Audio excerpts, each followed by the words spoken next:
രാധ ഞാൻ രാധ കണ്ണനെ മറക്കാത്ത രാധ. രാധ ഞാൻ രാധ കണ്ണനെ മറക്കാത്ത രാധ. വൃന്ദാവനം നീ മറന്നോ, മധുരയെ നീ മറന്നോ. വൃന്ദാവനം നീ മറന്നോ, മധുരയെ നീ മറന്നോ. രാധയെ നീ മറന്നോ, കണ്ണാ പൈക്കളെ നീ മറന്നോ. രാധയെ നീ മറന്നോ, കണ്ണാ പൈക്കളെ നീ മറന്നോ. രാധ രാധ രാധ രാധ മറന്നിട്ടും മറക്കാത്ത രാധ. മറന്നിട്ടും മറക്കാത്ത രാധ. രാധേ രാധേ രാധേ രാധേ മറന്നിട്ടും മറക്കാത്ത രാധ. മറന്നിട്ടും മറക്കാത്ത രാധ.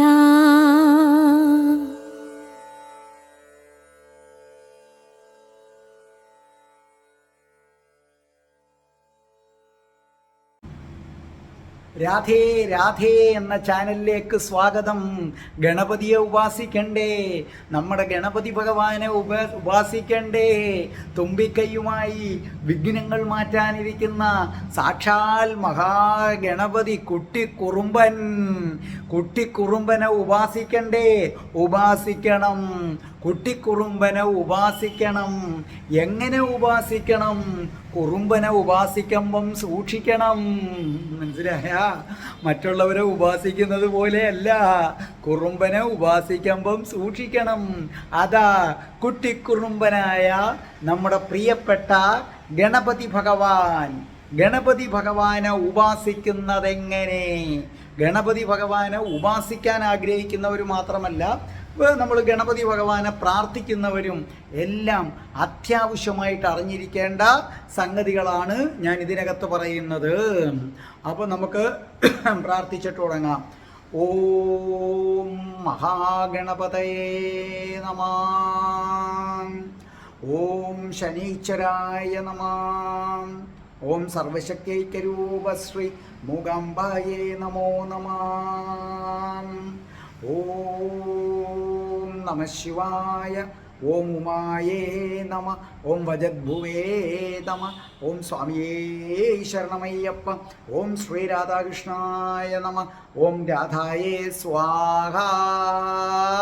രാധേ രാധേ. ഓ രാധേ രാധേ രാധേ രാധേ. ഓ രാധേ രാധേ രാധേ രാധേ. ഓ രാധേ രാധേ രാധേ രാധേ. ഓ രാധേ രാധേ രാധേ രാധേ. ഓ രാധേ രാധേ രാധേ രാധേ. ഓ രാധേ രാധേ. ബർസാനെ വാലി രാധാറാണി കി ജയ്. എൻ്റെ മാതാവ്, നമ്മുടെ മാതാവ് രാധാറാണി കി ജയ്. എനിക്ക് സർവ്വ ഐശ്വര്യങ്ങളും വാരി കോരിത്തരുന്ന എൻ്റെ പൊന്ന് രാധാറാണി അമ്മക്ക് ജയ്. ഗണപതി ഉപാസന. അതിനു മുമ്പ് നിങ്ങളൊരു കാര്യം അറിയണം. ഗണപതി ഭഗവാൻ ആരാണ്? ഈ തുമ്പിക്കയ്യും വെച്ചിരിക്കുന്ന ആളാണോ? അല്ല. ഗണപതി ഭഗവാൻ സുന്ദര കുട്ടപ്പനാണ്.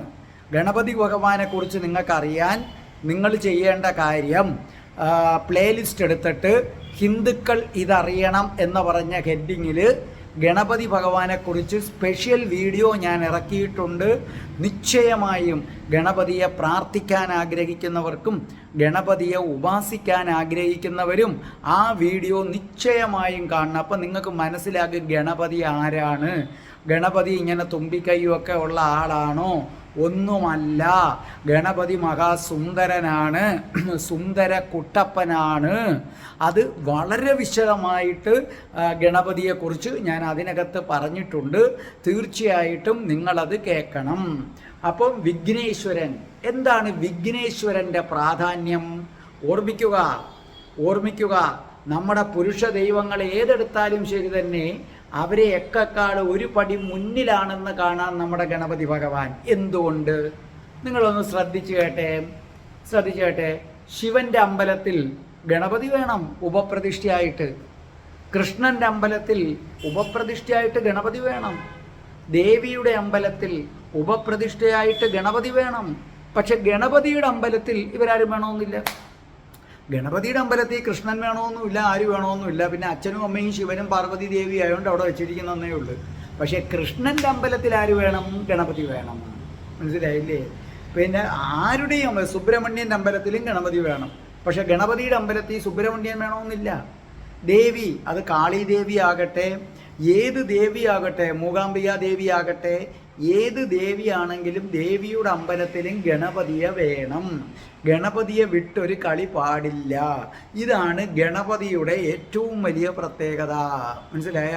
അപ്പം കൃഷ്ണൻ്റെ അമ്പലത്തിൽ ഗണപതി വേണം, പക്ഷെ ഗണപതിയുടെ അമ്പലത്തിൽ കൃഷ്ണൻ വേണമെന്നില്ല. അപ്പം ഗണപതി ഇല്ലാത്തൊരമ്പലം ഇല്ല. എല്ലാ ക്ഷേത്രത്തിലും ഉപപ്രതിഷ്ഠയായിട്ട് ഗണപതിയുണ്ട്. ഇനി ഏതെങ്കിലും കാലഘട്ടത്തിൽ ആരെങ്കിലും ഗണപതി ഇല്ലാത്തൊരു ക്ഷേത്രം വെച്ചിട്ടുണ്ടെങ്കിൽ ആ ക്ഷേത്രത്തിൽ പോയിട്ട് വലിയ കഥയും ഇല്ല. മനസ്സിലായില്ലേ? ഗണപതി ഇല്ലാത്തൊരു ക്ഷേത്രം എവിടെയെങ്കിലും ഉണ്ടെങ്കിൽ അത് ആരുടെയോ കൈപ്പിശകോ ഏതോ കാലത്തോ സംഭവിച്ചിട്ടുണ്ടെങ്കിൽ ആ ക്ഷേത്രത്തിൽ പോയിട്ട് വലിയ ഗുണമൊന്നും ഇല്ല. കാരണം ഗണപതി ഇല്ലാത്തതൊന്നും ശരിയാകില്ല. അപ്പം നമുക്ക് ഗണപതിയെ ഉപാസിക്കുന്നത് എങ്ങനെ? മുമ്പനാണ് ഞാൻ തന്നെ എൻ്റെ വീഡിയോകളൊക്കെ ചെയ്യുമ്പോൾ, രാധാറാണിയുടെ ഒഴിച്ചുള്ള വീഡിയോ ചെയ്യുമ്പോൾ, സകല ദൈവത്തെയും പ്രാർത്ഥിക്കുമ്പോൾ ആദ്യം പറയുന്നത് ആരെയാണെന്ന് നിങ്ങൾ ശ്രദ്ധിച്ചിട്ടുണ്ടോ? ആരെയാണ് ആദ്യം പറയുന്നത്? സാക്ഷാൽ ഗണപതിയെ. അതിനുശേഷം മാത്രമേ ആര് വരുന്നുള്ളൂ? ബാക്കിയുള്ള സകലരും വരുന്നുള്ളൂ. അപ്പോൾ ഗണപതി, വരാഹ പുരാണം നിങ്ങൾ വായിക്കണം. ഈ വരാഹ പുരാണത്തിൽ പറയുന്നത് ശരിക്കും ഗണപതി ശിവൻ്റെ നെറ്റിത്തടത്തിൽ നിന്നാണ് ഉത്ഭവിച്ചതെന്നാണ്. ശിവൻ്റെ നെറ്റിയിൽ നിന്നാണ് ഗണപതി വന്നതെന്ന് വരാഹ പുരാണത്തിൽ പറയുന്നു. ശിവൻ്റെ ഗണങ്ങളുണ്ട്, ഭൂതഗണങ്ങൾ. ശിവൻ്റെ ഗണങ്ങളുടെ നായകനാണ് നമ്മുടെ ഗണപതി. അതായത് ശിവൻ്റെ ഗണങ്ങളുടെ നായകനായതുകൊണ്ടാണ് അദ്ദേഹത്തിന് ഗണപതി എന്ന പേര് തന്നെ ലഭിച്ചത്. വിഘ്നങ്ങൾ, തടസ്സങ്ങൾ അകറ്റുന്നവനാണ് ഗണപതി. അതിനേക്കാൾ ഉപരി നിങ്ങൾ മനസ്സിലാക്കുക, അറിവിൻ്റെ ദേവനാണ് ഗണപതി, അറിവിൻ്റെ ദേവതയാണ് സരസ്വതി. അത് രണ്ടും മനസ്സിലാക്കുക. അറിവിൻ്റെ ദേവനാണ് ഗണപതി, അറിവിൻ്റെ ദേവതയാണ് ആരെന്ന് പറയുന്നത്? സരസ്വതി. അതുകൊണ്ടല്ലേ നമ്മൾ ഹരിശ്രീ ഗണപതയേ നമ എഴുത്തിനിരുത്തുന്നത്, അങ്ങനല്ലേ? അപ്പോൾ വിഘ്നങ്ങൾ വരുത്തുന്നതിനും ബഹുമിടുക്കനാണ്. വന്ന വിഘ്നങ്ങൾ ഒഴിവാക്കുന്നതിനും ഗണപതിയെ കഴിഞ്ഞേ ഉള്ളൂ, വേറെ ആരും. നിങ്ങൾ ഗണപതിയെ പൂജിക്കാതിരിക്കുന്നെങ്കിൽ, അതായത് യഥാവിധി ഗണപതിയെ നിങ്ങൾ പൂജിക്കാതിരിക്കുന്നെങ്കിൽ ഏത് കാര്യത്തിന് ഇറങ്ങി തിരിച്ചാലും തടസ്സം ഉണ്ടാകും എന്നതിൽ സംശയം വേണ്ട. ഗണപതിയെ പൂജിക്കുന്ന ഒരാൾക്ക് തടസ്സം ഇങ്ങോട്ട് വന്നു കയറിയാലും ഗണപതി ആ തുമ്പിക്കൈ അങ്ങോട്ട് എടുത്തിട്ടുണ്ടല്ലോ, ഡിഷ്ക് ഒറ്റ അടിയാണ്, ദാട്ടക്കെന്ന് തടസ്സം തീർന്ന്. ഗണപതിയെ പ്രാർത്ഥിക്കുന്നവന് തടസ്സം വരില്ല. മനസ്സിലായില്ലേ?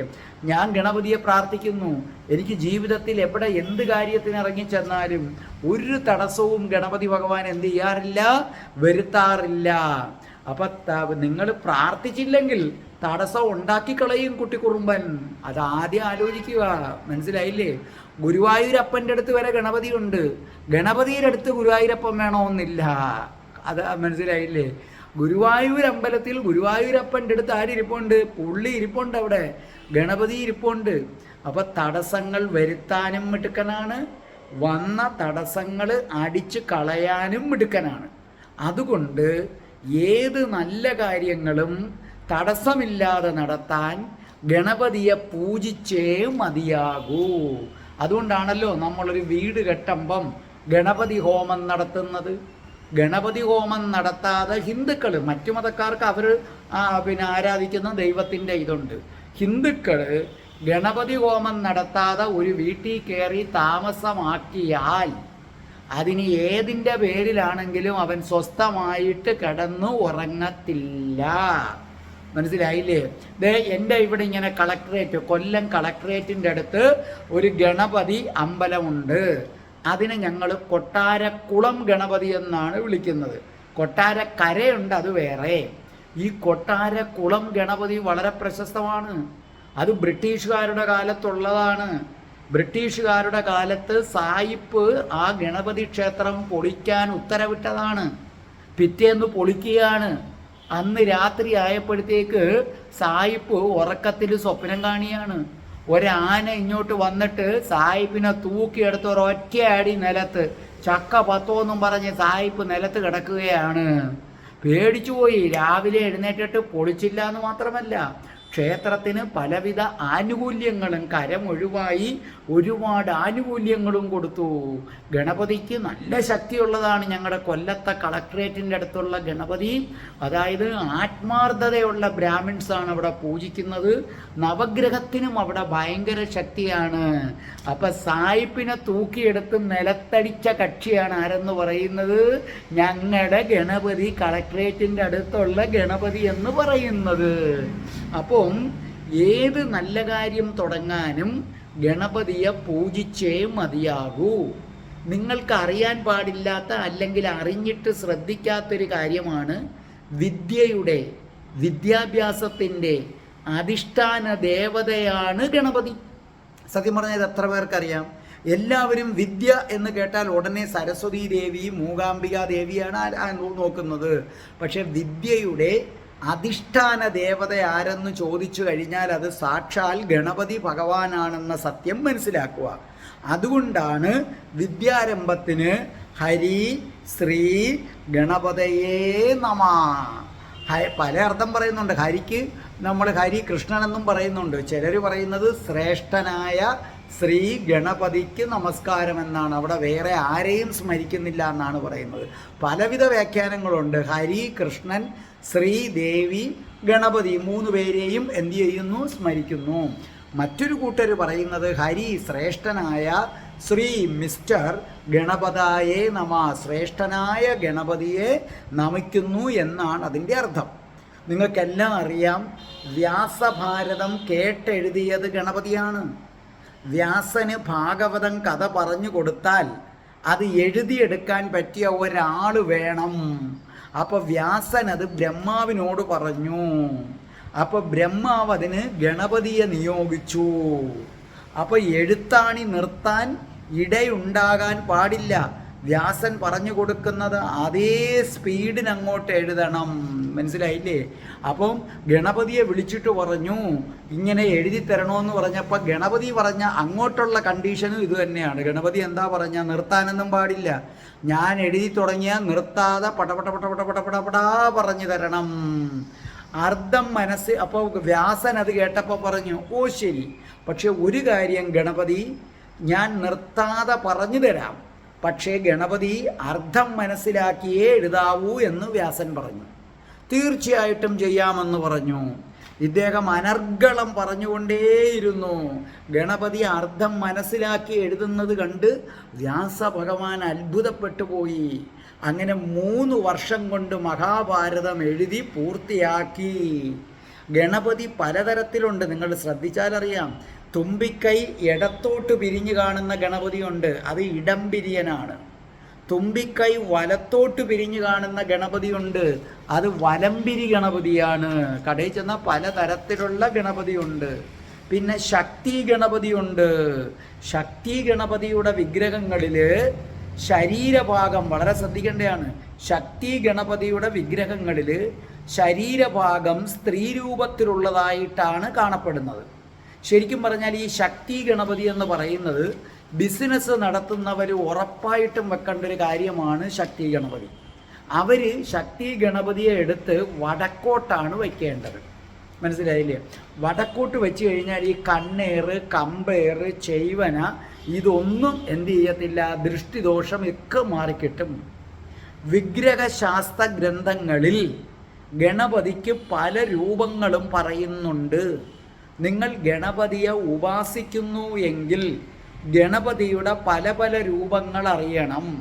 സത്യത്തിൽ ഉപാസകൻ മാത്രമല്ല, സാധാരണക്കാരനാണെങ്കിൽ പോലും ഗണപതിയുടെ പല പല രൂപങ്ങൾ അറിയണം. കാരണം പല അമ്പലത്തിലും പല രൂപത്തിലാണ് ഗണപതിയെ ആരാധിക്കുന്നതെന്ന് മനസ്സിലാക്കുക. നിങ്ങളുടെ വിചാരം എല്ലാം ഒറ്റ രൂപമാണെന്നാണ്. ഒന്ന് ബാലഗണപതി. ഈ ബാലഗണപതി ഏതാഗ്രഹവും സാധിക്കുന്ന ആളാണ് ബാലഗണപതി. നിങ്ങൾക്ക് ഇതിനകത്ത് ഏത് ഗണപതിയുടെ മന്ത്രം വേണമെങ്കിലും എന്നോട് ചോദിച്ചാൽ ഞാൻ നിങ്ങൾക്ക് അയച്ചു തരാം.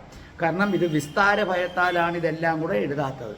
അപ്പം നിങ്ങളുടെ ഏതാഗ്രഹവും സാധിക്കാൻ, അഭീഷ്ട സിദ്ധിക്കാണ് ബാലഗണപതി. 2, ശത്രുക്കൾ നിങ്ങൾക്കുണ്ടെങ്കിൽ, പ്രത്യേകിച്ചും ബിസിനസ് നടത്തുന്നവർ, നിങ്ങൾക്ക് ശത്രുക്കളുണ്ടെങ്കിൽ വീരഗണപതിയെ ആരാധിക്കണം. എന്നിട്ട് വീരഗണപതിയുടെ മന്ത്രം ചൊല്ലണം. നിങ്ങൾ കേസുകളൊക്കെ നടത്തുന്നവരാണോ? കേസുകൾ നടത്തുന്നവരാണെങ്കിൽ കേസിൽ വിജയിക്കാനും അതേ കണക്ക് തന്നെ ബിസിനസ് അഭിവൃദ്ധിക്കും ഉച്ഛിഷ്ട ഗണപതിയെ ധ്യാനിക്കണം. ഉച്ഛിഷ്ട ഗണപതിയുടെ മന്ത്രം, ഏത് മന്ത്രം വേണമെങ്കിലും നിങ്ങൾ എൻ്റെ 96453339 എന്ന നമ്പറിൽ എന്നെ ഒന്ന് കോൺടാക്റ്റ് ചെയ്താൽ മതി, എന്നെ വിളിച്ചാൽ മതി. ഞാൻ ഈ മന്ത്രം നിങ്ങൾക്ക് അയച്ചു തരും. ഗണപതിയുടെ എല്ലാ മന്ത്രങ്ങളും എൻ്റെ കയ്യിൽ ഇരിപ്പുണ്ട്. അപ്പോൾ ഇതാണ് ആര്? ഉച്ഛിഷ്ട ഗണപതി. അതേ കണക്ക് നിങ്ങൾക്ക് എന്തിലെങ്കിലുമൊക്കെ അങ്ങ് പേടിയുണ്ടോ? ചിലർക്കൊക്കെ അങ്ങനെ ഭയങ്കര പേടിയുണ്ട്, ഭയമാണ്. അതേ കണക്ക് നിങ്ങൾക്ക് വശ്യം ആകർഷിക്കണം.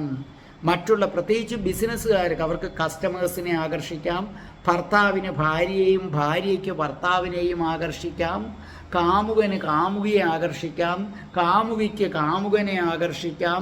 അതിന് ബെസ്റ്റാണ് ശക്തി ഗണപതി.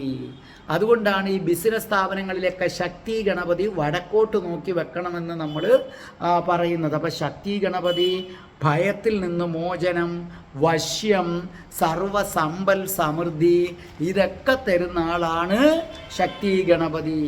നിങ്ങൾക്ക് ഐശ്വര്യം ഉണ്ടാകണമെങ്കിലും വശ്യത്തിനും സമ്പത്തിനും ലക്ഷ്മി വിനായകനും ബെസ്റ്റാണ്.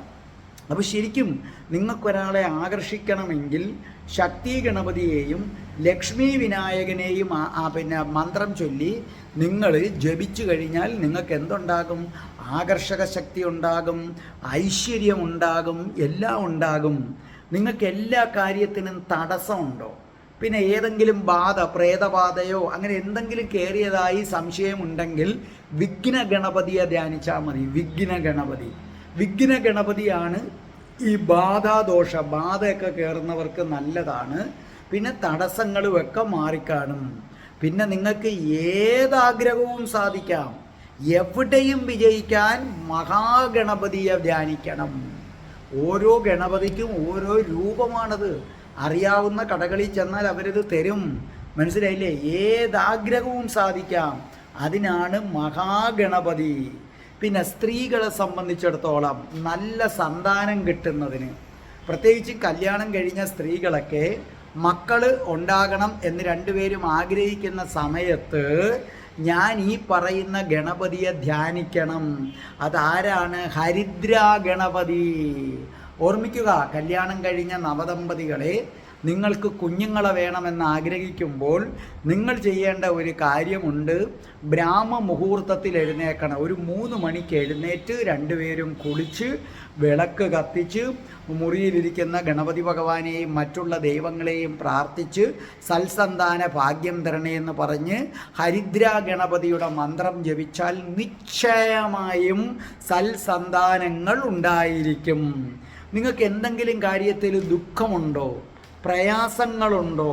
അങ്ങനെ ഉണ്ടെങ്കിൽ നിങ്ങൾ സങ്കടഹര ഗണപതിയുണ്ട്. ആ സങ്കടഹര ഗണപതിയെ ധ്യാനിച്ചാൽ മതി. കടങ്ങൾ കൊണ്ട് നിങ്ങൾ കഷ്ടപ്പെടുന്നുണ്ടോ? ഭയങ്കര കടങ്ങൾ കൊണ്ട് കഷ്ടപ്പെടുന്നെങ്കിൽ ഋണമോചന ഗണപതിയെ ധ്യാനിച്ചാൽ മതി. ഋണമോചന ഗണപതി ഈ ലോകം മുഴുവനും വശ്യത്തിലാക്കാൻ, അതൊക്കെ ഈ സകല പ്രധാനമന്ത്രിയും അങ്ങനെയൊക്കെയുള്ള മുഖ്യമന്ത്രിയും എല്ലാവരെയും തങ്ങളുടെ വശ്യത്തിലാക്കി നിർത്താൻ ത്രൈലോക്യ മോഹന ഗണപതിയെ ധ്യാനിച്ചാൽ മതി. ത്രൈലോക്യ മോഹന ഗണപതി. പലപ്പോഴും വലിയ രാഷ്ട്രീയക്കാരൊക്കെ ത്രൈലോക്യ മോഹന ഗണപതിയുടെ മന്ത്രം ജപിക്കുകയും ഏലസ് ധരിക്കുകയും ഒക്കെ ചെയ്യുന്നുണ്ട്.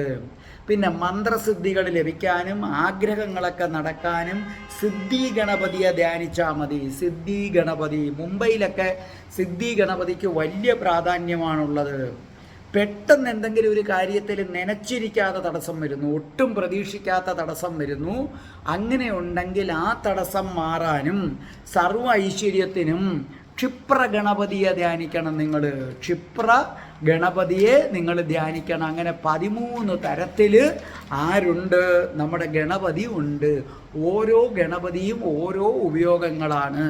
അതിൻ്റെ മന്ത്രം ജപിച്ചാൽ മതി. ഈ 13 പേരുടെയും മന്ത്രം ഇവിടെ ഇടാനുള്ള ഒരു ബുദ്ധിമുട്ട് കൊണ്ടാണ് ഞാൻ ഇടാത്തത്. എൻ്റെ അടുത്ത് ചോദിച്ചാൽ ഞാൻ തരാവുന്നതാണ്. ലളിതാ സഹസ്രനാമത്തിൽ പറയുന്നത് എന്താണെന്ന് പറഞ്ഞാൽ, പാർവതി പരമേശ്വരന്മാര് മൂലഗണപതിയെ നമസ്കരിച്ചിട്ടാണ് വിവാഹം ചെയ്തതെന്നാണ് പറയുന്നത്. മനസ്സിലായില്ലേ? നമ്മൾ പറയും പാർവതിയുടെയും പരമേശ്വരൻ്റെയും പുത്രനാണെന്ന്. പക്ഷേ ലളിതാ സഹസ്രനാമം നിങ്ങൾ എല്ലാവരും വായിക്കുന്നതാണ്. ലളിതാ സഹസ്രനാമം. ഈ ലളിതാ സഹസ്രനാമത്തിൽ പറയുന്നത് പാർവതിയും പരമേശ്വരന്മാരും മൂലഗണപതിയെ നമസ്കരിച്ചിട്ടാണ് വിവാഹം ചെയ്തത്. ഗണപതിയെ ഉപാസിക്കാൻ ആഗ്രഹിക്കുന്നവരും ഗണപതി ഭക്തരും ഞാൻ ഇനി പറയുന്ന ക്ഷേത്രങ്ങൾ നിശ്ചയമായും സന്ദർശിച്ചിരിക്കണം. പ്രധാനപ്പെട്ട ഗണപതി ക്ഷേത്രങ്ങളാണ്. 1, തിരുവനന്തപുരത്തെ പഴവങ്ങാടി മഹാഗണപതി ക്ഷേത്രം. അവിടെ ചെന്നാൽ നിങ്ങൾക്ക് ഒരുപാട് കാര്യമുണ്ട്. പഴവങ്ങാടി ഗണപതി ക്ഷേത്രത്തിൽ തൊഴുതു കഴിഞ്ഞാൽ അതിൻ്റെ പുറകുവശത്തായിട്ടാണ് രാധാറാണിയുടെ ക്ഷേത്രം. അവിടുന്ന് അങ്ങോട്ട് നോക്കുമ്പോൾ പത്മനാഭസ്വാമി ക്ഷേത്രം. അവിടുന്ന് നടന്നു പോകാവുന്ന ദൂരമേ ഉള്ളൂ ആറ്റുകാൽ. ഒറ്റ ഇതിന് നിങ്ങൾക്ക് എന്ത് ചെയ്യാൻ പറ്റും? 4 ക്ഷേത്രം: പഴവങ്ങാടി ഗണപതി ക്ഷേത്രം, രാധാറാണി, പത്മനാഭസ്വാമി, ആറ്റുകാലമ്മ. അല്ലെങ്കിൽ ഒരു ഓട്ടോ പിടിച്ചാലും ആറ്റുകാലമ്മയുടെ അടുത്ത് നിങ്ങൾക്ക് പോകാവുന്നതേ ഉള്ളൂ. പിന്നെ കൊട്ടാരക്കര ഗണപതി ക്ഷേത്രം, അത് ബഹുവിശേഷമാണ്. കൊട്ടാരക്കര ഗണപതി ക്ഷേത്രം, അതിനെക്കുറിച്ച് ഞാൻ പറഞ്ഞു തരാം. 3, എടപ്പള്ളി കൊട്ടാരത്തിലെ ഗണപതി ക്ഷേത്രം, അത് മറ്റുള്ളവർക്കും തുറന്നു കൊടുത്തിട്ടുണ്ട്, കയറിത്തൊഴാം. എടപ്പള്ളി കൊട്ടാരത്തിലെ ഗണപതി ക്ഷേത്രം. പിന്നെ കോട്ടയത്ത് നട്ടാശ്ശേരിയിലെ സൂര്യകാലടി മനയുണ്ട്. ആ സൂര്യകാലടി മനയിലെ ഗണപതി ഒരു 1.5 ഗണപതിയാണത്. മനസ്സിലായില്ലേ? സൂര്യകാലടി ഗണപതിയുടെ അടുത്ത് പോകണം. ഇനി ഞാനൊരു ഗണപതിയുടെ പേര് പറയാൻ പോവുകയാണ്. അത് ആള് വേറെ. ഞാൻ നിങ്ങളുമായി പന്തയം വെക്കാം. നിങ്ങൾക്ക് ഒരിക്കലും നടക്കത്തില്ല എന്ന് നിങ്ങൾ എഴുതി തള്ളിയ ഒരു കാര്യം, ഇനി ജീവിതത്തിൽ ഒരിക്കലും നടക്കില്ല എന്ന് എഴുതി തള്ളിയ ഒരു കാര്യം, ഞാൻ പറയുന്ന ഗണപതി ക്ഷേത്രത്തിൽ പോയി അഭിഷേകം ചെയ്യണം. ഗണപതിക്ക് ഇഷ്ടമാണ് അവിടെ അഭിഷേകം. അഭിഷേകം ചെയ്താൽ ആ കാര്യം നടന്നിരിക്കും. നടന്നില്ലെങ്കിൽ നിങ്ങൾ പറയുന്ന എന്ത് പ്രായശ്ചിത്തവും ഞാൻ ചെയ്യാം.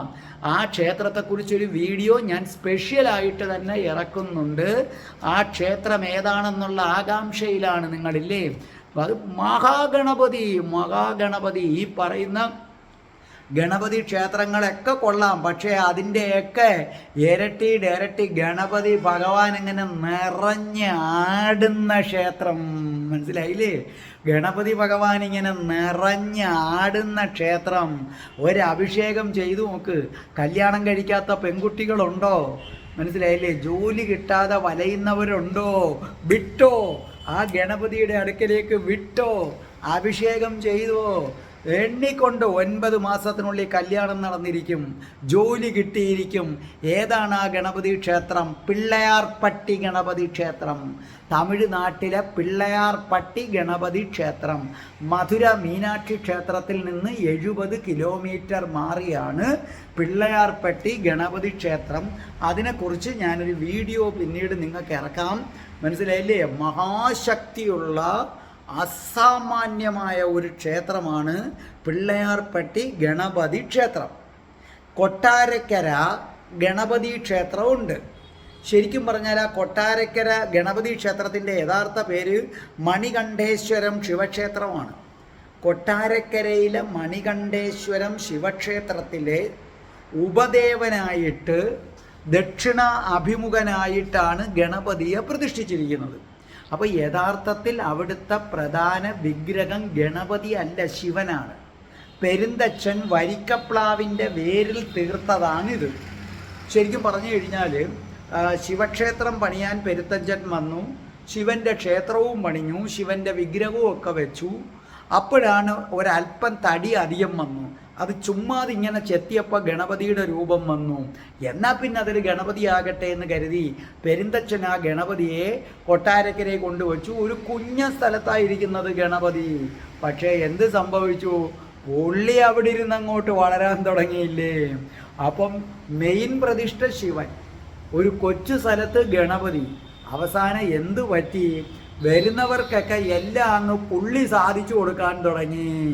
അങ്ങനെ ശിവക്ഷേത്രം ഗണപതി ക്ഷേത്രം എന്നറിയപ്പെട്ടു. ഇന്നും ഒരു കൊച്ചു ഇതിനകത്താണ് ഗണപതി ഇരിക്കുന്നത്. ഒരു കൊച്ചു പ്രതിഷ്ഠയാണ് ഗണപതിയുടെ. അങ്ങനെ ശിവൻ്റെ ക്ഷേത്രം ഗണപതി ക്ഷേത്രമായി. പിന്നെ പുള്ളിക്കൊരു വാശിയുണ്ട് കേട്ടോ. എന്താണ് ആ വാശി? എൻ്റെ മുമ്പിലിട്ട് ഉണ്ണിയപ്പം വാർക്കണം. കൊതിയനാണ്, ഉണ്ണിയപ്പ കൊതിയനാണ്. അതുകൊണ്ട് അവിടുത്തെ ഏറ്റവും വലിയ നേർച്ച ഉദയാസ്തമനം. രാവിലെ തൊട്ട് വൈകുന്നേരം വരെ ഉണ്ണിയപ്പം വാർക്കുകയാണ് അവിടുത്തെ ഉദയാസ്തമനം. മനസ്സിലായ? പക്ഷേ ആ ഉദയാസ്തമയം എനിക്ക് തോന്നുന്നു 5-6 വർഷത്തേക്ക് ഇല്ല, അങ്ങ് ബുക്കിംഗ് ആണ്. ഭയങ്കരമാണ് ഉദയാസ്തമ പൂജ എന്ന് പറയുന്നത്. അന്നത്തെ ദിവസം വേറെ ആർക്കും ഉണ്ണിയപ്പം കൊടുക്കില്ല. പക്ഷെ വൈകുന്നേരം ഇത് വാങ്ങിക്കാൻ വരുന്നവർ അവിടെ എല്ലാവർക്കും അന്ന് രാവിലെ തൊട്ട് വൈകുന്നേരം വരെ വാർക്കുന്ന ഉണ്ണിയപ്പം അവർക്കുള്ളതാണ്. അവർ പക്ഷേ എല്ലാവർക്കും കൊടുക്കും. ഈ അടുത്ത സമയത്ത്, അധികം കാലത്തിന് മുമ്പല്ല, ഈ അടുത്ത സമയത്ത് അവിടെ ഉള്ളവർ ഉണ്ണിയപ്പം ഗണപതിയുടെ മുന്നിലിട്ട് വാർക്കുന്നതൊന്ന് മാറ്റിപ്പിടിച്ചപ്പോൾ എന്ത് സംഭവിച്ചു? ഉണ്ണിയപ്പം കട്ടിപിടിച്ച്. ഇത് 18-ാം നൂറ്റാണ്ടിൽ നടന്നതല്ല. അതായത് ഈ അടുത്ത കാലത്ത്, എനിക്ക് തോന്നുന്നു 1 വർഷമൊന്നും ആയില്ലെന്ന് തോന്നുന്നു. എനിക്ക് അത്രയേ ഉള്ളൂ. സമീപകാലത്ത്, കൃത്യമായി ഞാൻ ഓർക്കുന്നത്, ഈ സമീപകാലത്ത് കിടന്ന സംഭവം.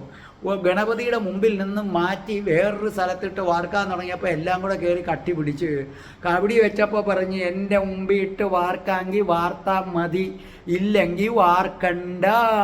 ഓടി വന്ന് എല്ലാം കൂടെ എന്ത് ചെയ്ത് ഗണപതിയുടെ മുമ്പിലിട്ട് വാർക്കാൻ തുടങ്ങി. ആള് വേറെ, ഗണപതി ആള് വേറെ. അതാണ് കൊട്ടാരക്കര ഗണപതി. ഗണപതിക്ക് ഏറ്റവും ഇഷ്ടപ്പെട്ട വഴിപാട് ഏതാണെന്ന് ചോദിച്ചാൽ ഗണപതി ഹോമമാണ്. ഗണപതി ഹോമം പുള്ളിക്ക് ഭയങ്കര പ്രിയമാണ്.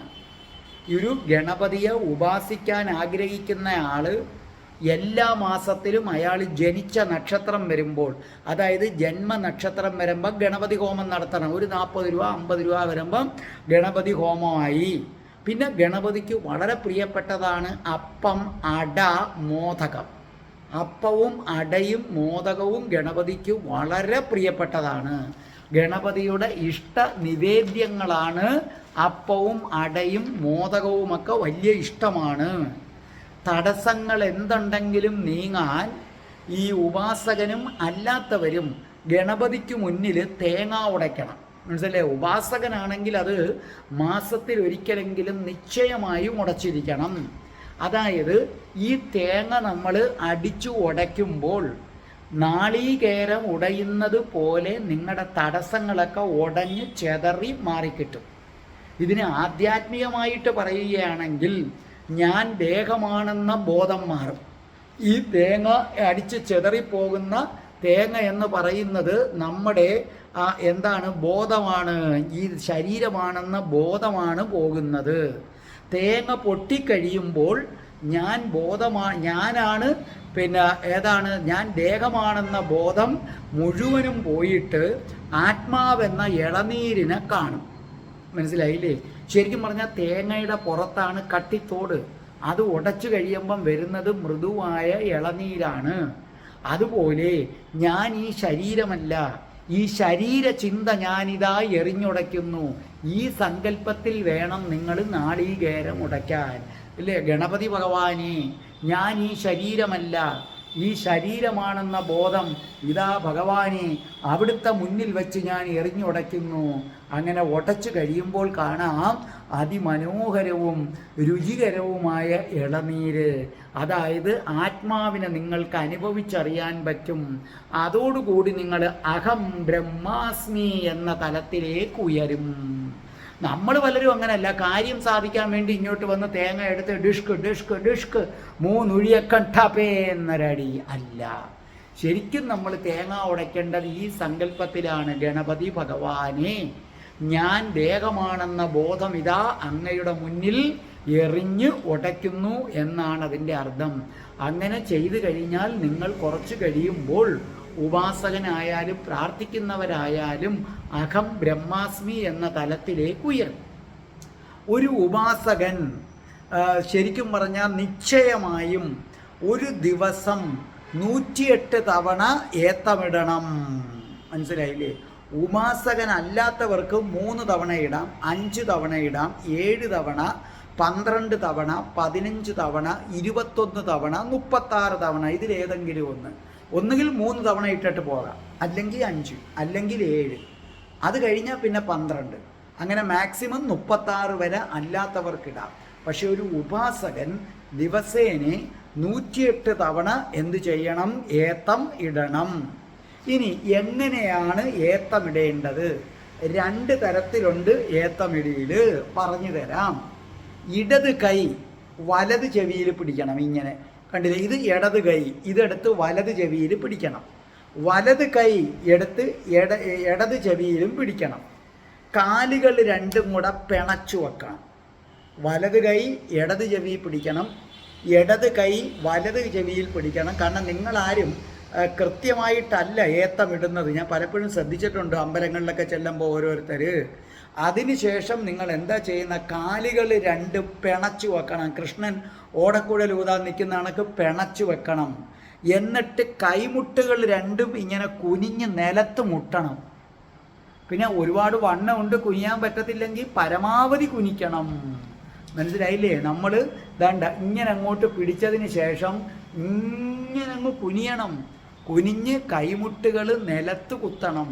പിന്നെ വണ്ണവും ഒക്കെ ഉള്ളവരുണ്ട്, പറ്റത്തില്ലെങ്കിൽ അവർക്ക് പരമാവധി നിലത്തേക്ക് താഴണം.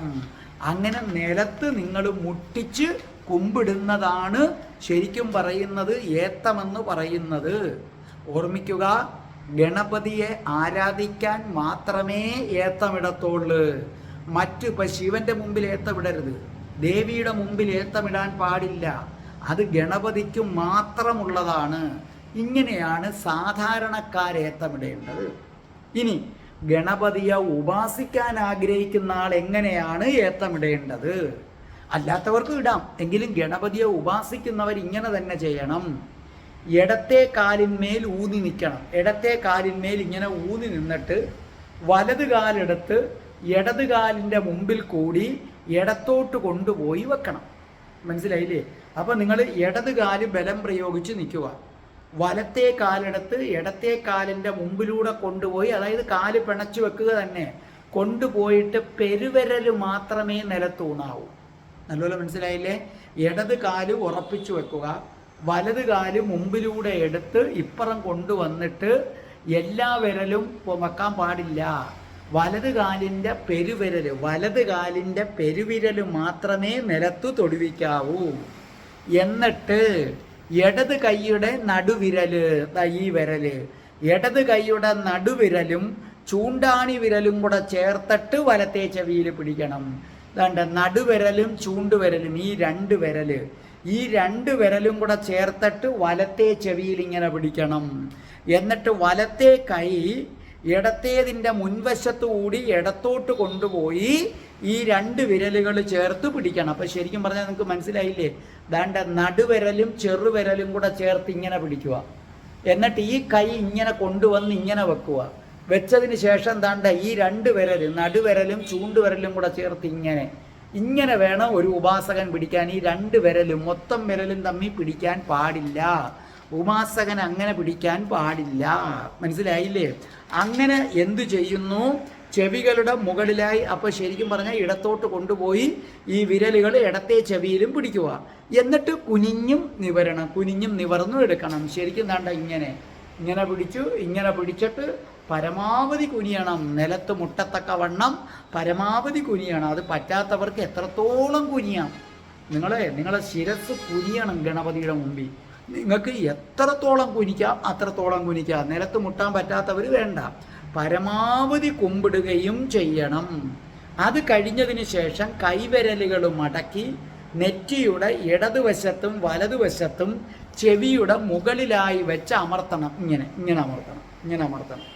അപ്പോൾ ഏത്ത വിട്ടതിന് ശേഷം ദാണ്ട വിരലുകൾ മടക്കി ചെവിയുടെ മുകളിലായിട്ട് വെച്ചിട്ട് ഇങ്ങനെ നിങ്ങൾ എന്ത് ചെയ്യണം? അമർത്തണം.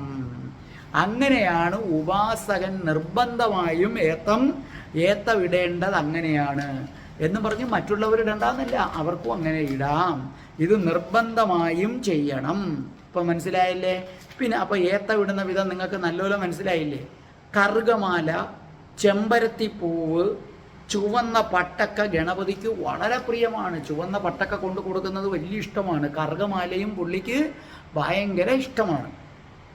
ചിങ്ങമാസത്തിലെ വെളുത്ത പക്ഷത്തിലെ ചതുർത്ഥി, ചിങ്ങമാസത്തിലെ വെളുത്ത പക്ഷത്തിലെ ശുക്ലപക്ഷവും കൃഷ്ണപക്ഷവും. അപ്പോൾ ചിങ്ങമാസത്തിലെ വെളുത്ത പക്ഷത്തിലെ ചതുർത്ഥി ദിവസം, അന്നാണ് വിനായക ചതുർത്ഥി, അന്നാണ് ഗണപതി ജനിച്ചിരിക്കുന്നത്. മനസ്സിലായില്ലേ? ചിങ്ങമാസത്തിൽ വെളുത്ത പക്ഷത്തിൽ വരുന്ന ചതുർത്ഥിക്കാണ് വിനായക ചതുർത്ഥി. അന്നാണ് നമ്മുടെ ഗണപതി ഭഗവാൻ ജനിച്ചിരിക്കുന്നത്. അന്നത്തെ ദിവസം നിങ്ങൾ പ്രത്യേകിച്ചും ഉപാസകൻ ഗണപതി ഹോമം ഉറപ്പായിട്ടും നടത്തി വെക്കണം. ഇനി ഉപാസകരെ സംബന്ധിച്ചിടത്തോളം വെളുത്ത പക്ഷത്തിൽ മാത്രമല്ല കറുത്ത പക്ഷത്തിലെയും ചതുർത്ഥി വരും. നിങ്ങൾ കലണ്ടർ നോക്കിക്കഴിയുമ്പം ചതുർത്ഥി എന്നെഴുതിയേക്കും. പ്രഥമ, ദ്വിതീയ അങ്ങനെ വരുമ്പോൾ ചതുർത്ഥി എന്ന് എഴുതിയേക്കും. അത് വെളുത്ത പക്ഷത്തിലെയും, നിങ്ങളിപ്പോൾ വെളുത്ത പക്ഷവും കറുത്ത പക്ഷവും അറിഞ്ഞു തുടങ്ങി നിങ്ങൾ വിഷമിക്കുകയൊന്നും വേണ്ട. കലണ്ടറിൽ 2 വട്ടം ചതുർത്ഥി കിടക്കും. ആ 2 ചതുർത്ഥി വരുന്ന ദിവസങ്ങളിലും ഗണപതി ഹോമം നടത്തുന്നത് വളരെ നല്ലതാണ്. ഗണപതിക്കത് ഭയങ്കര ഇഷ്ടമാണ്. ഉപാസകനത് നിർബന്ധമായിട്ടും ചെയ്തിരിക്കണം. പക്ഷെ ഒരു കാര്യം നിങ്ങൾ മനസ്സിലാക്കുക, ഒരു കാരണവശാലും ചതുർത്ഥി ദിവസങ്ങളിൽ ശുഭകാര്യങ്ങൾ തുടങ്ങരുത്. ഇപ്പം നിങ്ങൾ പുതിയതായിട്ടൊരു ബിസിനസ് തുടങ്ങുന്നു, ചതുർത്ഥി ദിവസം തുടങ്ങരുതേ, കുഴപ്പമാണ്. ഒരു പെണ്ണ് കാണാൻ പോകുന്നു, ചതുർത്ഥി ദിവസം പോകരുത്, കുഴപ്പമാണ്. മനസ്സിലായില്ലേ? ചതുർത്ഥി ദിവസം ശുഭകാര്യങ്ങൾക്ക് നല്ലതല്ല. ചതുർത്ഥി ദിവസം ചന്ദ്രനെ കാണരുത്. ചന്ദ്രനെ കണ്ടാൽ നിങ്ങൾക്ക് അപവാദം കേൾക്കാനിടയാകും, മാനഹാനി ഉണ്ടാകാൻ ഇടയാകുമെന്ന് ഹിന്ദുക്കൾ വിശ്വസിക്കുന്നു. മനസ്സിലായില്ലേ? തുലാമാസത്തിലെ തിരുവോണ ദിവസം, മീനമാസത്തിലെ പൂരം, പിന്നെ വെള്ളിയാഴ്ചകളെല്ലാം, പ്രത്യേകിച്ചും മലയാള മാസത്തിലെ ആദ്യത്തെ വെള്ളിയാഴ്ച, അതായത് ഗണപതിക്ക് ഏറ്റവും പ്രിയപ്പെട്ട ദിവസങ്ങൾ ഞാൻ പറയുകയാണ്. ആ ദിവസം നിങ്ങൾ എന്ത് കാര്യം വിചാരിച്ചുകൊണ്ട് അമ്പലത്തിൽ ചെന്നാലും ഗണപതി അമ്പലത്തിൽ ചെന്നാൽ നടക്കും. ഉപാസകൻ ഇത് നിർബന്ധമായും ചെയ്തിരിക്കണം. തുലാമാസത്തിലെ തിരുവോണം, മീനമാസത്തിലെ, അപ്പോൾ തുലാമാസത്തിലെ തിരുവോണം നക്ഷത്രത്തിൻ്റെ അന്ന് ഗണപതി അമ്പലത്തിൽ പോയി പ്രാർത്ഥിച്ചാൽ എന്തും കിട്ടും. മീനമാസത്തിലെ പൂരം നക്ഷത്രത്തിൻ്റെ അന്ന് പോകണം. പിന്നെ എല്ലാ വെള്ളിയാഴ്ച തോറുമൊക്കെ ഗണപതി അമ്പലത്തിൽ പോയാൽ പറയണ്ട, ഗണപതി പ്രസാദിച്ചിങ്ങനെ തന്നുകൊണ്ടേയിരിക്കും. പ്രത്യേകിച്ചും മലയാള മാസം പിറന്നാൽ, മലയാള മാസത്തിലെ ആദ്യത്തെ വെള്ളിയാഴ്ച ഗണപതിക്ക് ഭയങ്കര പ്രിയപ്പെട്ടതാണ്. പിന്നെ വിദ്യാരംഭ ദിനം, നമ്മൾ എഴുത്തിനിരുത്തുന്ന ദിവസം, അന്നും ഗണപതിക്ക് വളരെ പ്രധാനപ്പെട്ടതാണ്. ആ ദിവസങ്ങളിൽ ഗണപതി ഹോമവും ഉണ്ണിയപ്പ നിവേദ്യവും ഇല്ലേ, ഗണപതിക്ക് മോദക സമർപ്പണവും ഒക്കെ ചെയ്താൽ, നിങ്ങളുടെ വീട്ടിൽ ഗണപതി ഉണ്ടെങ്കിൽ ആ ഗണപതിക്ക് മോദകമൊക്കെ വെച്ച് കൊടുത്താൽ നല്ലതാണ്. അതേ കണക്ക് കേതു ദശാകാലത്ത് ഗണപതിയെ പിടിച്ചില്ലെങ്കിൽ ഹേതുവില്ലാതെ അനർത്ഥം ഉണ്ടാകും, ഒരു കാരണവുമില്ലാതെ അനർത്ഥം ഉണ്ടാകും. അപ്പം നിങ്ങൾ ഏത് നക്ഷത്രക്കാരോ ആകട്ടെ, കേതു ദശാകാലത്ത് ഗണപതിയെ നിങ്ങൾ ധ്യാനിച്ചു കൊള്ളണം. അതേ കണക്ക് നിങ്ങൾക്ക് എന്ന് തൊട്ടാണോ കേതു ദശ ആരംഭിക്കുന്നത്, നിങ്ങളുടെ ജാതകത്തിൽ കാണും, കേതു ദശ ആരംഭിക്കുന്ന ദിവസം തന്നെ പോയി ഗണപതി പൂജ ചെയ്യണം, ശ്രദ്ധിക്കണം. നിങ്ങളുടെ മക്കളൊക്കെ ഉണ്ടെങ്കിൽ ഇനി അത് ചെയ്യണം. കേതു ദശ ആരംഭിക്കുന്ന ദിവസം തന്നെ ഗണപതി പൂജ ചെയ്യണം. കേതു ദശ തുടങ്ങിക്കഴിഞ്ഞാൽ പിന്നെ ജന്മനക്ഷത്രം തോറും ചതുർത്ഥി, കലണ്ടറിൽ നോക്കുമ്പം ചതുർത്ഥി നാളിലും ഗണപതി പൂജ ചെയ്യണം. അതേ കണക്ക് ശുക്രദശാകാലത്ത് ഗണപതി ഹോമം നടത്തിയാൽ ഐശ്വര്യം വർദ്ധിക്കും എന്ന് മാത്രവുമല്ല, ശുക്രദശാകാലത്ത് നിങ്ങൾ ലക്ഷ്മി വിനായക മന്ത്രം ജപിക്കണം. ഭയങ്കര എഫക്റ്റാണ് ലക്ഷ്മി വിനായക മന്ത്രം. എന്താണ് ഗണപതിയുടെ മൂലമന്ത്രം? ഒരു ഉപാസകൻ അത് അറിഞ്ഞിരിക്കണം, സാധാരണക്കാരനും അറിഞ്ഞിരിക്കണം.